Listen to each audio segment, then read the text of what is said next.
Okay, I'm here to inform you about anime. Most people think that anime is a very weird form of entertainment today.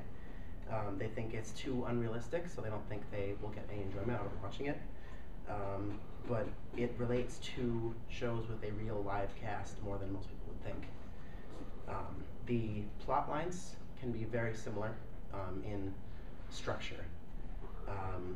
The characters themselves in their actions and personalities can be similar, and they can also have historically correct and like they can have realistic people, places, and events that have happened in them. When most people think of anime, they think of cartoons. Everybody grew up watching cartoons. The animes that they're thinking of are usually the ones that are known as American-made cartoon or animes. But anybody that watches anime regularly and likes it will tell you that there is a difference between cartoons and anime. Cartoons, basically anybody can watch a cartoon and enjoy it. There's not really much of a plot that they have to follow.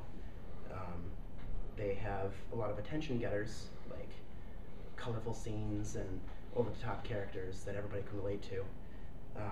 That's not anime. Anime may have some of those attention getters, but there is a plot that you can follow.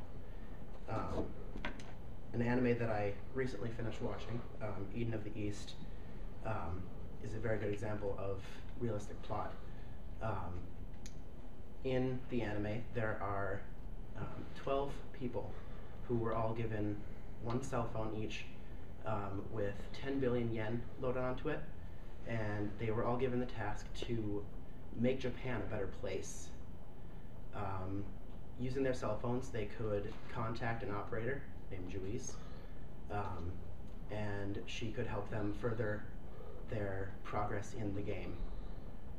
And also using their cell phones, they could keep track of what each of the other players were doing with all of their money. This is a very good example of plausible plots. The only problem with this anime is that the things that they can do are a little unrealistic. They can basically find any person that they want. They can buy any amount of real estate. They can send missiles over any part of the country, and even sway politicians in any way they'd like. That's the only problem I really had with it. To the characters, they may be very exaggerated in how they act, but if you think about it, it's a lot like sitcoms. You know, there's the over-enthusiastic dad, there's the temperamental mother, there's the rebel daughter, and so on. And in anime, there are some that do have very realistic emoting characters. I don't know any other way to say it. But in most, there are characters who basically embody one emotion, and that's what defines them as who they are. In the anime Naruto, the main character, Naruto Uzumaki, is very outgoing. They call him the knuckle-headed ninja because his outgoing personality gets him into a lot of trouble. He gets in all these fights that he doesn't necessarily need to be in, and he's just the comic relief of the show, basically. His, I'm gonna say, competition in life, Sasuke Uchiha,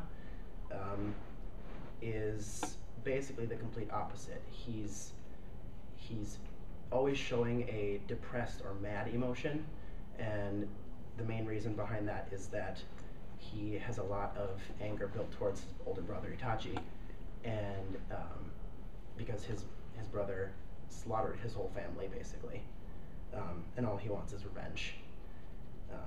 So basically, there are many characters within that anime and others that just show one emotion and that just defines who they are. To the historically correctness of anime, there are a lot of anime that use specific people, places, and events to give a certain comfortableness, I guess, with the subject. For some reason, Japan seems to have a very strange obsession with Hitler.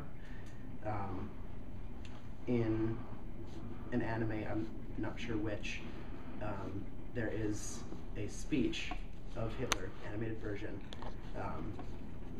but it is what exactly